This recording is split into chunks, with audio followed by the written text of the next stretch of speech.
Should you invest in real estate outside of your primary residence, or should you just keep it simple and invest in stocks and bonds? Let's go for a walk and talk about it. You know, one of the big differences between real estate investing and stocks and bonds is with real estate, people tend to use leverage. They tend to use debt. Typical for business type loans for real estate outside of your primary residence is you'd put down 25, 30%, and you'd use leverage for the rest of it. And leverage can cut both ways, right? If the market's doing well, if real estate's going up, leverage is your friend, and if cash flows are in your favor. But if the market's in a correction and prices are going down, maybe it's getting hard to rent a property, cash flows are tough, leverage can be your enemy. Leverage can be your worst nightmare. So I think that's one of the big differences. It's not the only difference, and I'm going to go through several of them here. But that's the high level. The biggest one is the use of leverage. You can use leverage for your stocks and bonds. I don't suggest it. Some people do. But the problem with leverage is you can lose more than you invested, right? It can bankrupt you.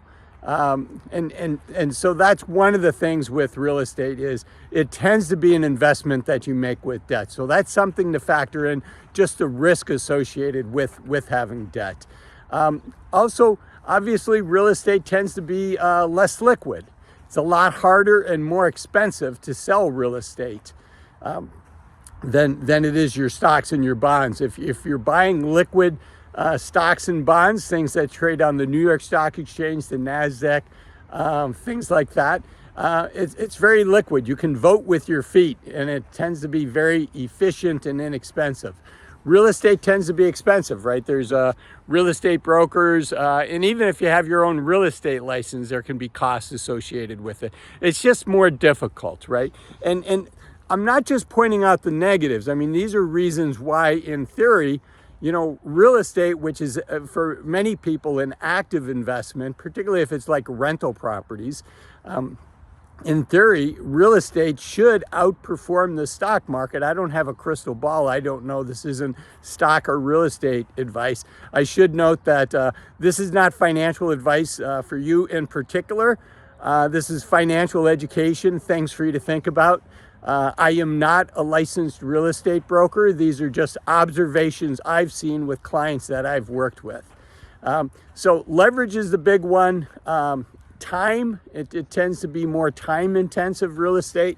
And then the other thing is, I think as far as a business and looking at cash flows, you know, real estate tends to have fewer moving parts than a lot of businesses. And I've worked with entrepreneurs, people that have started companies. I've worked with executives that are successfully running companies. There's a lot of moving parts in a traditional company, right? You've got marketing, you've got sales, you've got to make and deliver the product or service.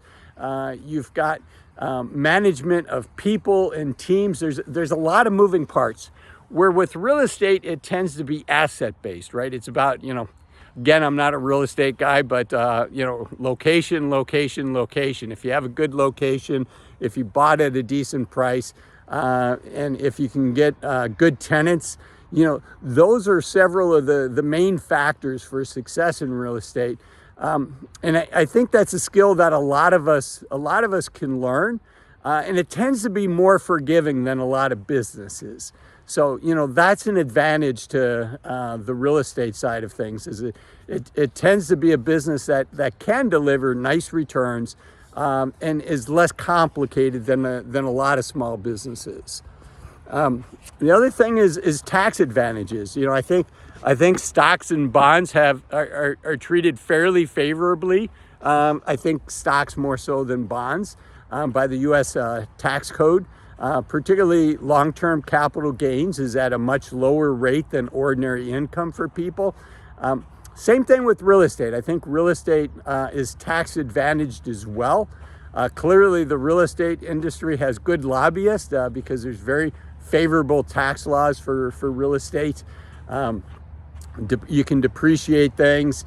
There's some famous real estate developers. We're not a political channel, but Donald Trump during the presidential debates, I believe one of the presidential debate questions was, did you make a $600 million profit and not pay any taxes on it? And his answer was, of course I did. Of course I did. He didn't try to deny it. Basically he said, that's what the law allows me to do, and that's what I did. And I think that speaks not from a political standpoint, but it speaks to the power of the tax advantages with real estate. I think there's very favorable tax advantages, including when it comes time to sell real estate. You can do something that's harder to do with stocks. You can do something called the 1031 exchange, which allows you to sell one rental property but not pay. This isn't tax or legal advice. Talk to an accountant or an attorney, but look up 1031 exchanges. There are ways, if you do all the steps correctly, there are ways that you can sell one property and buy another property and not recognize capital gains at the time of the sale for the first property. So tax advantages. I do think stocks are tax advantaged. I think dividend paying stocks are also tax advantaged, and I think real estate is even more tax advantaged. So enough said on that. Another thing is in my line of work, I tend to work with a lot of attorneys that are helping my clients. We work well on a team with the attorneys, but I can tell you that attorneys that specialize and work with real estate developers tend to either have an expertise themselves or have somebody in their office with an expertise in bankruptcy. They tend to, when real estate's doing well, the bankruptcy work is not as busy. When real estate's going through a tough time, the bankruptcy work gets busier. So I think that's a warning sign, right? Just that, leverage, as I said earlier, cuts both ways. So I wanted to point that out. So what kind of people do I tend to work with? What kind of people have I seen win in the real estate game? And I'm not saying this is the only way to win in the real estate game, but it is one way to win in the real estate game. The types of people that become my clients later on in their life, when they want to no longer be actively involved in real estate and they want to have passive income and passive investments working for them.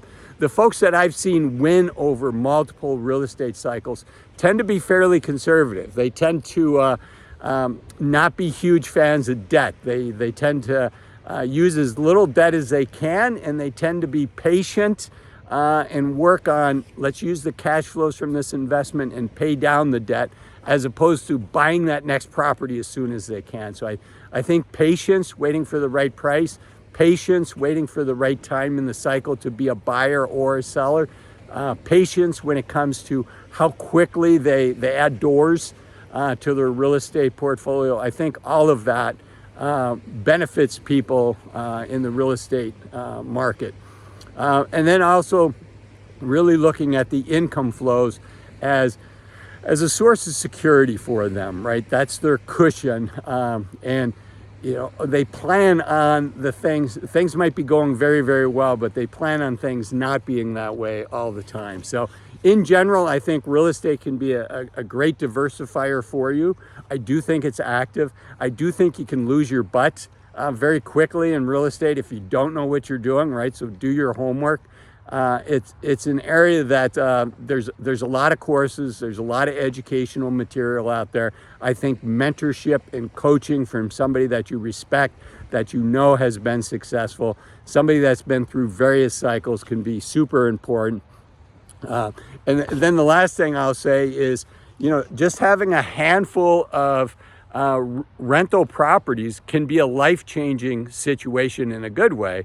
Assuming things work out, that passive income from a half a dozen rental properties can provide a very nice source of income in retirement. So that can be a really powerful thing. So those are my thoughts on real estate. Should you be a real estate investor or a stock investor? I think there's always a place for stocks and bonds in your portfolio. Again, this isn't financial advice, but I think stocks and bonds can play a role and can be part of that foundation.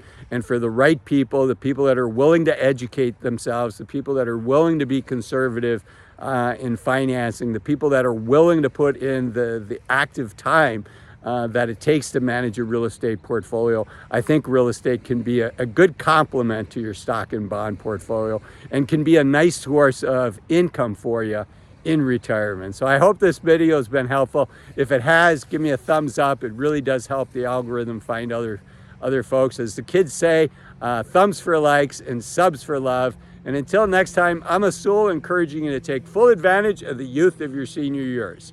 Remember, you're only young once. Use your time wisely.